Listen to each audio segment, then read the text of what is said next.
Hey everyone, Charlie here. I hope you're all doing well. So, needless to say, it's been quite a long time since I've put out a new video. And part of that is because I just bit off way more than I could chew when it comes to freelance writing assignments. But there's sort of been a much bigger issue at play for me. And I'm sorry to make my first video back be something so heavy, but I think it's pretty important to talk about. And that is depression and how you can deal with it and seek out help for it if you're living in Japan.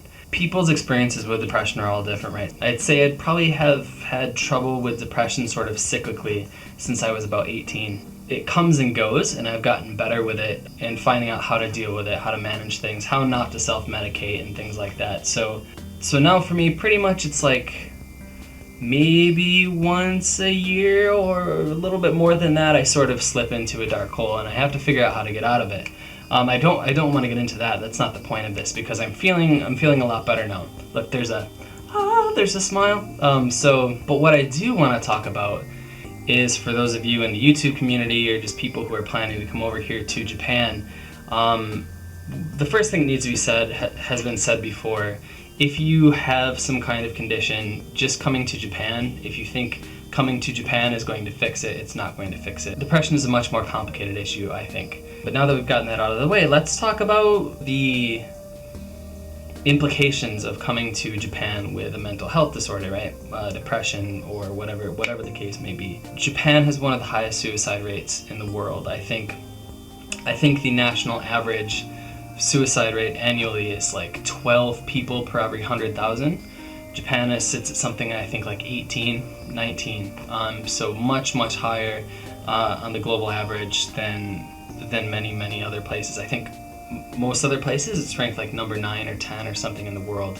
There is a very powerful stigma around sort of mental health and talking about those feelings, right? Those deep, dark feelings. And that sort of fits into other parts of the culture where maybe you don't want to unload those feelings on people, make them uncomfortable and things like that. And of course that's very problematic. America is not fantastic when it comes to mental health either. There still is sort of a stigma of weakness, or if you're a male and you need to show your feelings so that you don't go crazy, right? Then you're weak or you're womanly, which, to quote the unbreakable Kimmy Schmidt, females are strong as hell, so it's a stupid idea anyway. Here, it's even more restrictive. It feels like if I could imagine what it would have been like in the 50s, to try and find someone to talk to, a psychologist, psychiatrist, something like that. But there are resources out there specifically with foreigners in mind. As you might imagine, these are really easy to find in places like Tokyo, where there's huge expat populations, in Roppongi and places like that. What if you are in Fukui, or you're in, I don't know, Gunma, or someplace where it's effectively it's back country, right? First of all, how do you find psychiatric services so you can talk about these things, you can work through them in a healthy manner, and you're not just, I don't know, littering your Leo Palace floor with beer bottles, for example. If you find yourself in these situations, you should go to your city hall, and a lot of these places will have a welcome packet for foreigners, and on that you'll see a lot of help services, translation services, legal services, things like that. And it seems if there's not something about mental health specifically listed on there, you'll at least be able to find someone to talk to. For example, in Sabae, there is a resource person or a group of resource people who foreigners can contact and say, hey, here's what I need. Can you tell me where I can find that? They can then direct you to a counselor or something, right?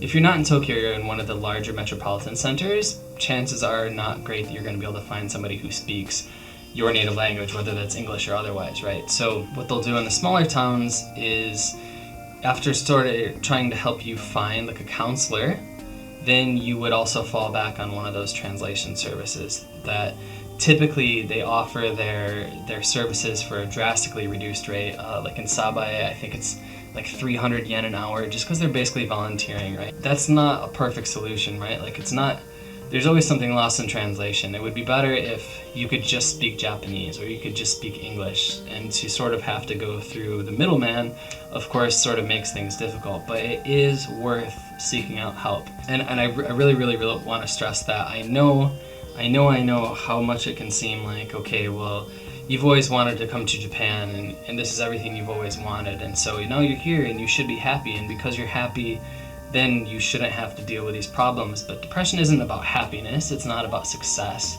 it's not about all these things that people think it should be about. You shouldn't feel ashamed, no matter what your situation, right? Yeah, I would really like to hear from you guys if you have ever had to deal with sort of your own demons while living in Japan or traveling the world or whatever, and what are some of the resources you found that were really, really useful. I'm going to link what I found in the description for this video to places like the Tokyo Counseling Services, a few articles on mental health here in Japan, just so you guys can get a clearer picture, because I'm sure I'm butchering the whole idea.